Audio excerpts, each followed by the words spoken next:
Am I the asshole for telling my husband's affair baby's family to either come get the kid or I'm calling Child Protective Services? My F53, soon-to-be ex-husband Roger, 47, whom I forgave for his affair, came home with a baby 4 months ago. His girlfriend, 22, could not handle it anymore and brought the baby to him at work and left.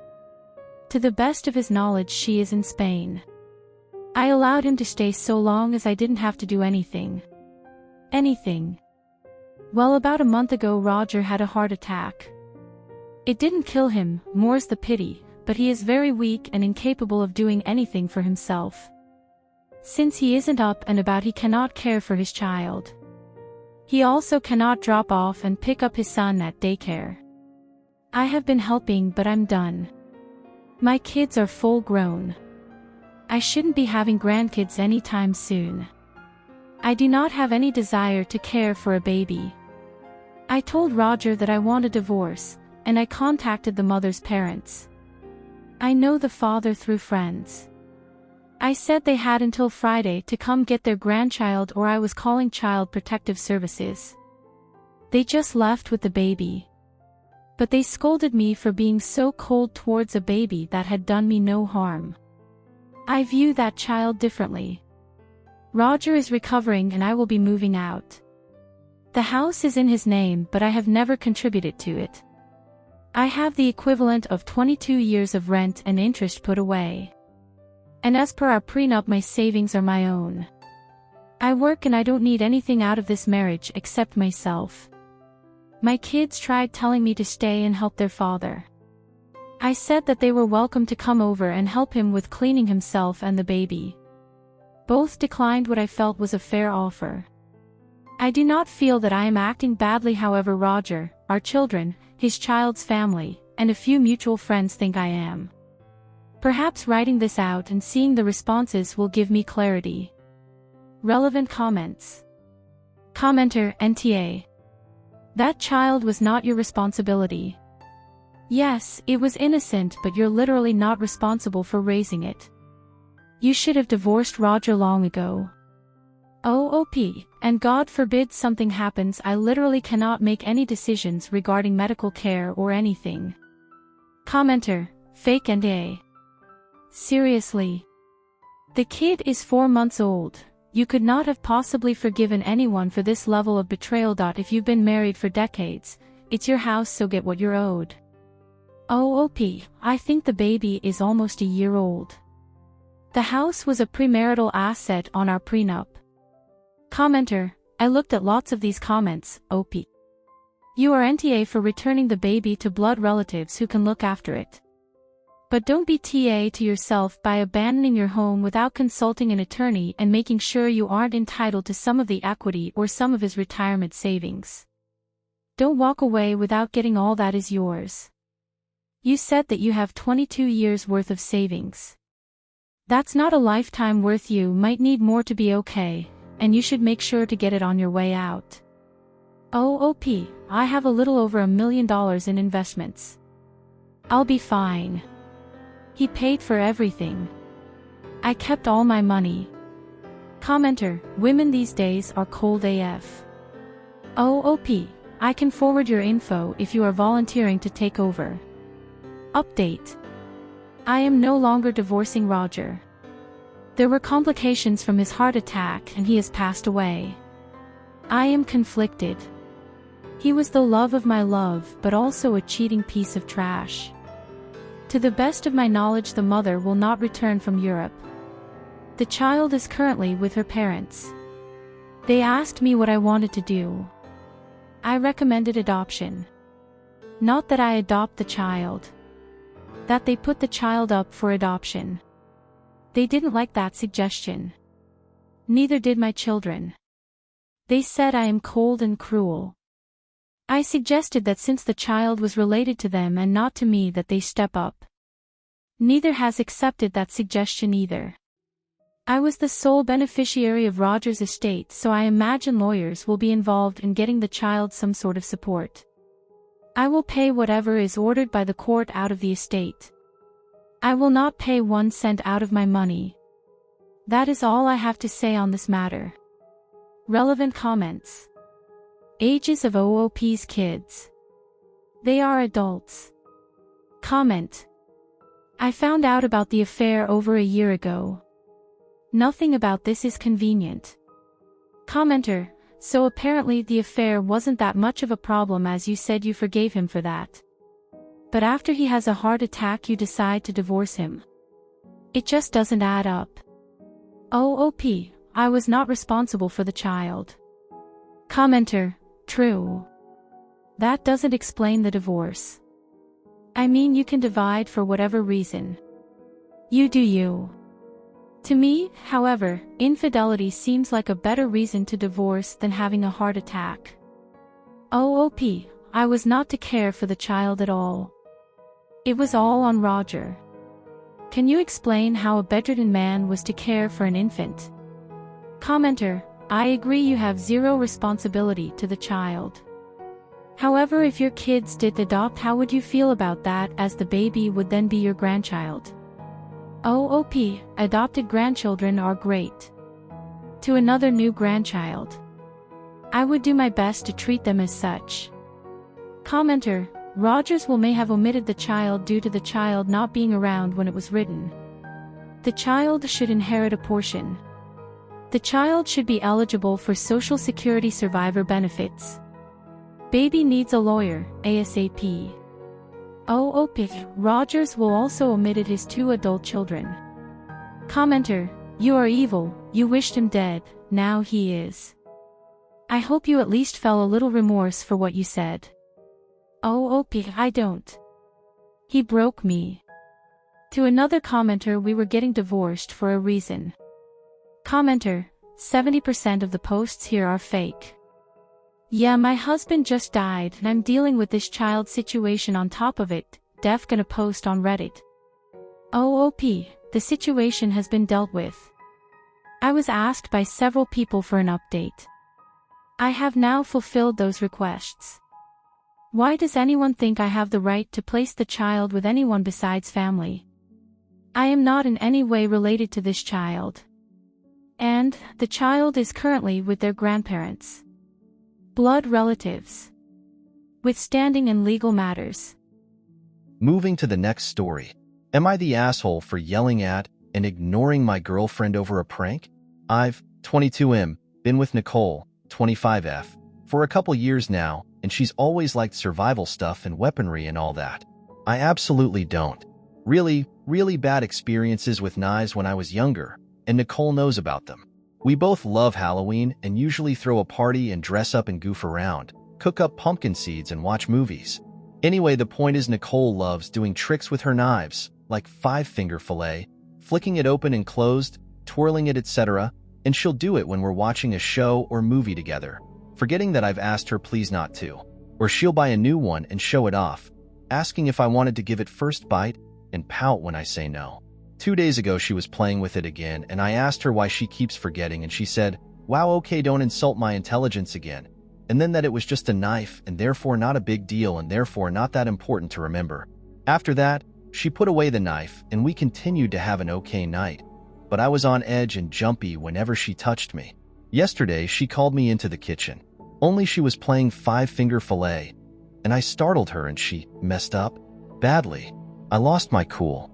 Screamed my head off, tried shouting what I knew about first aid at her while I raced to grab my phone, complete panic, dialing 911, only for her start laughing and show me that it was a prank involving red food dye and a carrot. She had a nice laugh about how I would have known it was a joke if I wasn't so squeamish about knives, that it's proof I need to get more comfortable, that anyone with passing knowledge knows that it doesn't look like that when something like that happens. She kept explaining how she did it, how she practiced, how she could show me, but I didn't even answer her. It was like my head was underwater and my heart was beating out of my chest. Just moved on autopilot and grabbed my keys and drove a few blocks away before pulling over to breath. Nicole tried to call me and the first thing I said was, "It wasn't funny at all," and she asked, "Are you crying?" Then I hung up on her. She kept texting me, saying she was sorry, that she didn't think I'd react so badly to a joke, that it was just meant to be good fun in the Halloween spirit. I ignored her. I texted her after that I was home, but ignored everything else.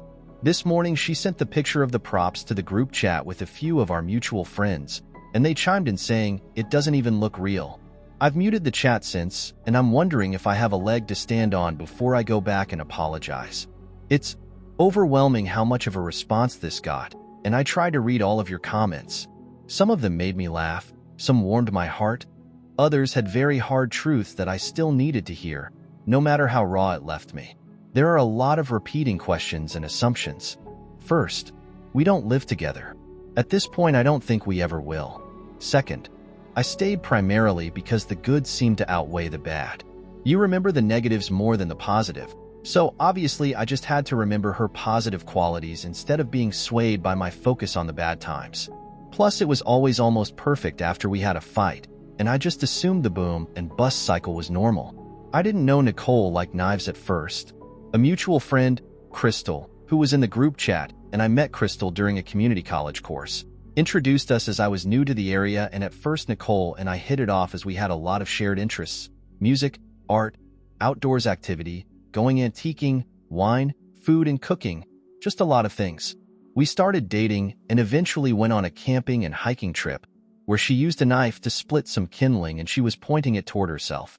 I remember telling her to watch out and she had me to relax because she did it all the time. She asked me if I wanted to do it myself and I admitted I didn't like knives. Later in the trip, we drank by the fire and talked, and that's when I told her about my trauma. She promised to protect me, and I remember that exactly because I had the mental image of her fending off a mugger, and I joked that she was my hero. My trauma has been brought up after that point, and neither of us were drunk at the time. My knife issues typically don't impact my daily life, except to make me more apt to be very slow in the kitchen when chopping things. It doesn't seem like abuse, especially when we're good. When it's bad, it's really rough. I don't really have any other baseline as I was a late bloomer dating-wise. My dad always said that you should both give 110% in a relationship, but everyone argues. I thought working through the rough patches was normal. That's also why I was preparing to apologize. Because it takes two in an argument, so I am responsible as well and need to apologize for my part. In this case, ruining the night with my reaction. I did go through therapy to help cope with the initial incident surrounding my aversion to knives. I was a lot worse when it happened, to the extent where I couldn't have anyone point the knife in the direction of another living being, or certain songs on the radio that were playing at the time, or certain smells. I've made progress, but clearly not enough to stay with her and deal with her fidgeting with the knives. I will admit to backsliding a bit in that I seem a lot more anxious when I stay the night and can't stay asleep, or having more nightmares, which is why I believed her when she said I was overreacting. Also concerning the fidgeting, it's not a constant thing. Sometimes she'd go weeks without pulling the knife out. Sometimes she'd complain that I only focus on the fact she had used the knife versus how long she had abstained, which seems reasonable to point out. Update 1. A lot of the conversation is paraphrased with quotes that stuck in my mind. I also kept adding to this as things developed and I'm running on zero sleep, so I'm sorry if it's not very clear. I did reach out to Nicole again yesterday to talk, and I went with the intention of standing my ground and explaining things so she could understand my side. She greeted me with "Thanks for gracing me with your presence," and asked if I was here to act my age and talk like an adult. She slammed the door behind me and pointed to the couch so we could discuss things. Nicole opened with my reaction was unreasonable and completely out of line considering the situation. I said that things need to change because that prank wasn't okay at all, and she knows I have issues with knife violence, and I asked, what was funny about the prank? She interrupted and said that ultimatums aren't part of any relationship, so I said, I don't think this is working out for us. I don't think we're happy together. Nicole froze at first, and I started to explain that the knife thing and our respective stances being so different is not fair to either of us. But she repeatedly asked, so you're going to break up nearly 3 years just because of this? I tried to tell her it was more than just this, it was everything else. It was that she keeps forgetting and triggering me, that she loves playing with them but it upsets me.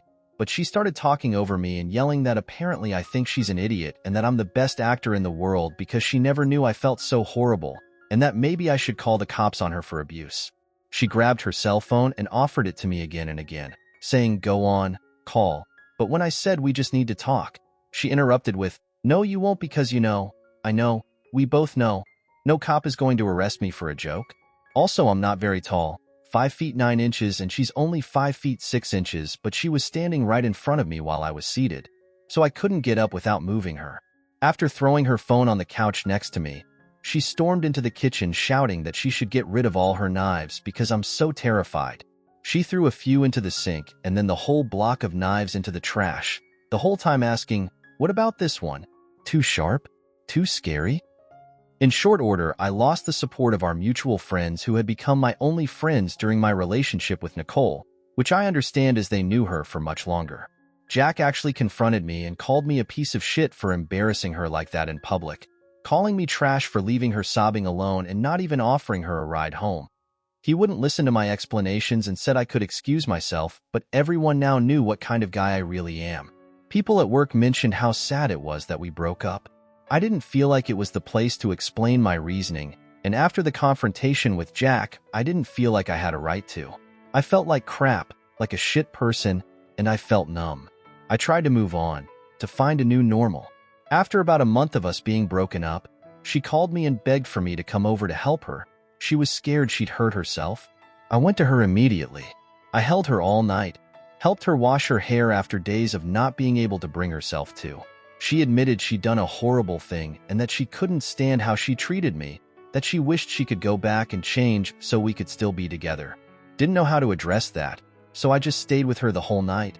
And the next day at work, she came by to drop off a homemade lunch and to thank me for being there for her.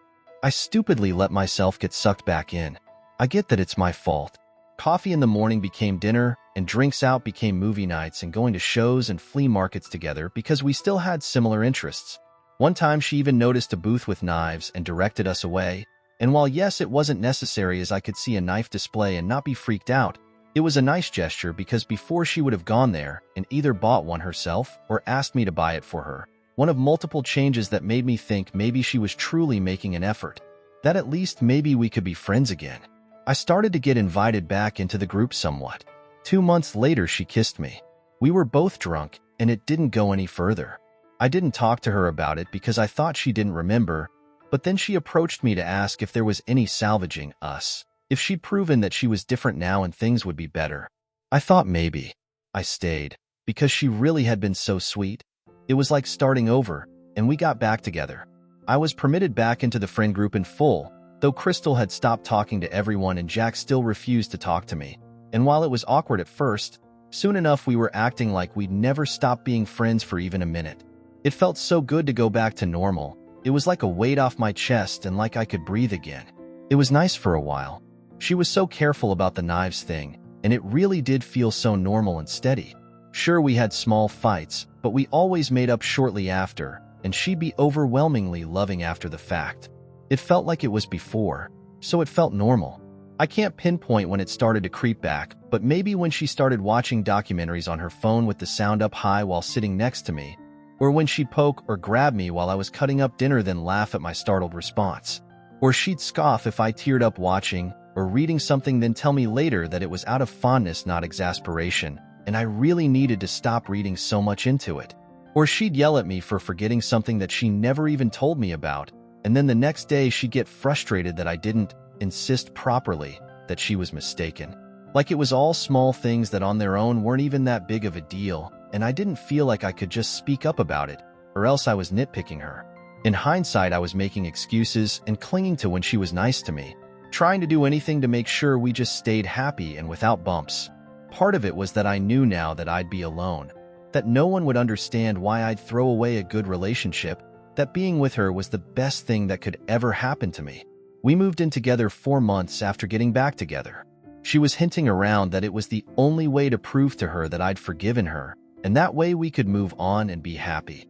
She insisted I move into her place because it was easier to move an apartment into a house than the other way around. It constantly felt like she was dangling that night where she was suicidal over me, like one wrong move from me and maybe the next time she wouldn't call for help. When we had fights, she paced through the house flicking a knife, looping from the bedroom to the living room to the office, or said every single argument was really due to the fact I was holding a grudge over the prank and that we wouldn't be arguing if I just grew up and stopped taking out my trauma on her. She'd tell me not to piss her off because it would be too easy for her to make a mistake.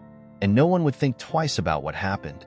A few times she'd gone on a rampage and overturned tables and threw glasses into the sink and dishwasher and said we were done for good, only for the next day to blow up my phone begging me to talk this out or have her friends encourage me to swallow my pride and go back to her because she's miserable without me and she's trying so hard. Or she'd just wake me with a kiss after making me sleep on the couch as if the night before never happened. If I asked about the night before, the fight would start all over, yet this time it'd be my fault because she was trying to move on, but I was holding a grudge. The following nearly 10 months were the most terrifying, anxiety-riddled period of my life, and I only had myself to blame. Coming home from work, I puked my guts out more than a few times on the way just because I didn't want to go back to her. I felt trapped. She threw away the blanket my mother had knitted me for my crib because it was dirty. It wasn't dirty. It was a knit blanket that had been repaired repeatedly and hand-washed frequently. So she'd accidentally put it through the wash and destroyed it, then bought a completely different throw blanket as a replacement and got mad when I didn't consider the matter resolved. She pulled another prank, this time with a fake positive pregnancy test, and berated me for not being overjoyed because I immediately started panicking about the cost, bringing up a child and our dysfunction, and handling the stress, rather than being excited. I feel like she wanted me to be happy so that she could crush my joy, and so was angry that I didn't play to her expectations. That night she threatened me with the knife, pointing it at me and saying she should just snip me right then since I didn't want to have kids with her, and then held me as I sobbed because I went into a panic. I didn't want her touching me, but I didn't know what else to do but let her and to apologize to her. Another time she put the knife to her own throat during a fight and said I clearly want her to kill herself and didn't stop until I screamed at her begging her to stop. Sometimes when driving she'd start speeding and swerving, or closing her eyes while on the highway, and saying my fear meant I didn't trust her. Nicole just kept getting worse by the day. I remember waking up one morning with a moment of clarity. I knew she'd eventually kill me. I was sleeping next to my murderer. It still wasn't enough to push me away. Escaping her orbit seemed like too much, more than I could handle. Everything I had in me was focused on just surviving day to day. I never knew if she'd break up with me on a whim, or pick a fight, or be constantly pushing me closer to a panic attack all night, or if she'd flip and be so sweet and caring. I felt like every day was Russian roulette hour to hour. Every word I said or action I did or didn't do a chance to start a raging fight. She tossed out my antidepressants and anti-anxiety medication one night, and then during the resulting argument she made a big show of forgiving me for raising my voice. I shouldn't have done that, I have no excuse, and then helping me call in an emergency refill. For weeks after, because I said I wanted to break up during the argument, she would ask if I was going to try to run away every time that something went wrong. Takeout order wrong? I spilled a cup of water? Streaming service not working immediately? Oh, don't get your panties in a twist and run off. And do I have to worry about you leaving me over this mistake too? Eventually that tapered off, but maybe once a month during a fight she would tearfully go to our friends and ask them to mediate, then during the meeting say that I kept threatening to leave her again over nothing, and how scared she was of losing me when she didn't know what set me off. More than a few times she showed me texts from them where her friends were saying how she deserved better and didn't need to put up with me, but she'd tell me, I don't listen to them because I love you anyway. She'd slap me and push me during arguments. I could never do anything right, because even doing what she wanted without argument or not looking her in the eye could be enough to send her off the rails. Sometimes as a joke, just in general, one of our friends would pull out a little pack of tissues and hand it over to me in case I'd run out, or make a production of hiding the butter knife at dinner under the napkin. It was humiliating, but if I spoke up, suddenly I was oversensitive, an embarrassment, no fun, and I had to learn how to deal with adult friendships and jokes, and they'd ask her how she could stand it. As a result, I didn't spend much time with them either. Usually Nicole would just go out with them and I'd stay home, which was the most relaxing I've ever felt during that time, except for when she started randomly coming home without any notice or timeline, like saying she'd be home at 6, but then not coming back till midnight or early morning, or saying she'd be gone until 10 and coming early back at 2 or 3, or randomly calling the house phone to make sure I was home and getting angry if she even thought I sounded breathless, accusing me of having left. She started hinting around that marriage would be the logical next step, and I was insulting her by not having proposed yet. Then she bought an engagement ring with my credit card and started showing off to all her friends how perfect my choice was. I didn't want to marry her. I felt bad for not wanting to marry her. I wanted us to be happy, and maybe giving her the wedding she wanted would help. I didn't want to marry her. In all those months, I never went to sleep feeling safe. I lay awake in bed hyper-aware of how close she was and trying to go over in my head if I had behaved well enough to keep her happy and what I could do to prevent another explosion. In hindsight, it's sickening how long I let this go on. At the moment, it was just about all I could think to do. I often woke up with nightmares which would in turn piss her off and set her off in a mood for the next day, but if I suggested sleeping separately, she would rage about how I was calling her a shitty girlfriend / fiancé / etc. I started to keep a notebook at work and just write shit down. Things she'd done or said, incidents, and what I'd done to set her off. It helped me feel more sane, and also more like a fucking moron because I could read back on times she actually hurt me and I still hadn't left. Every time I thought about leaving, I felt sick inside.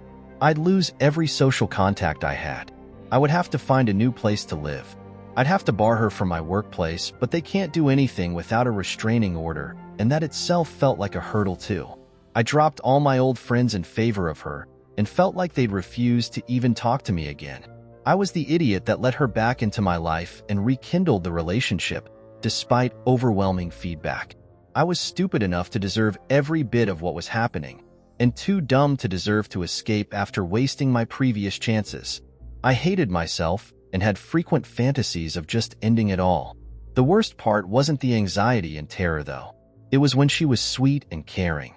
For example, she always went all out for my birthday or anniversaries or Christmas with thoughtful gifts, except for the year where she kicked me out for the evening after throwing some decorations at the wall because they stopped working, for which she blamed me because I put them up. She was sweet and gentle one day, or even for a week or two, only to slowly start ramping up the tension until she exploded yet again.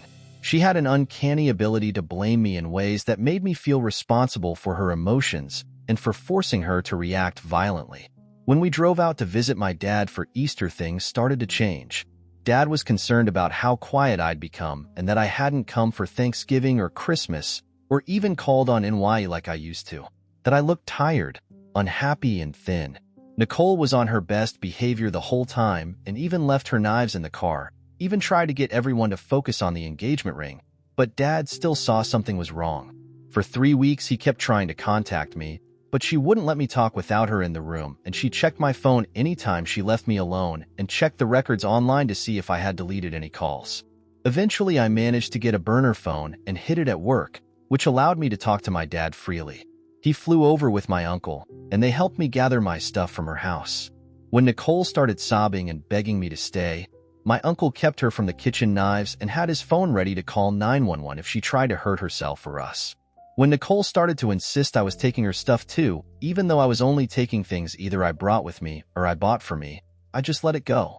She got to keep a few sentimental items of mine, and the loss hurts still, but the most important ones I was able to take. Like I was able to get all my documentation and cards out of her house. I didn't even bother with the ring. It was just money, and she was already acting up. Uncle drove my car home, while Dad had me fly with him.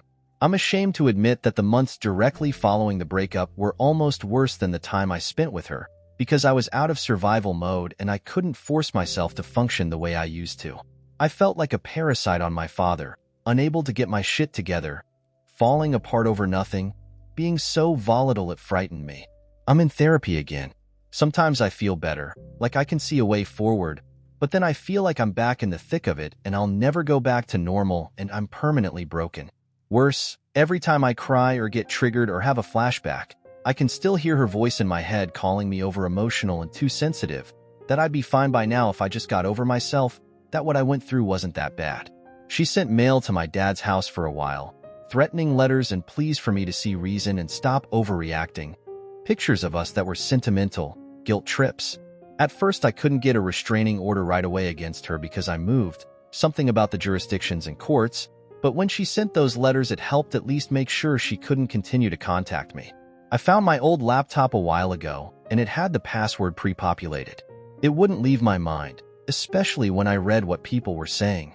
Right now, I'm just rambling to get my head straight, to be honest, but my DMs were full of people saying how the sex must be amazing, how stupid guys get when they want to stick their dick in something, that I don't have balls or a backbone clearly and I just need to man up.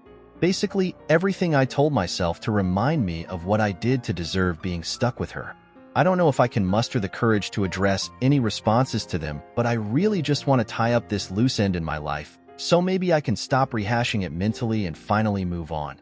I might also give my therapist the notebook I kept of Nicole's abuse, but I haven't wanted to even look for it. There's still a box of shit that I haven't opened up because it's all fucked with my head so much.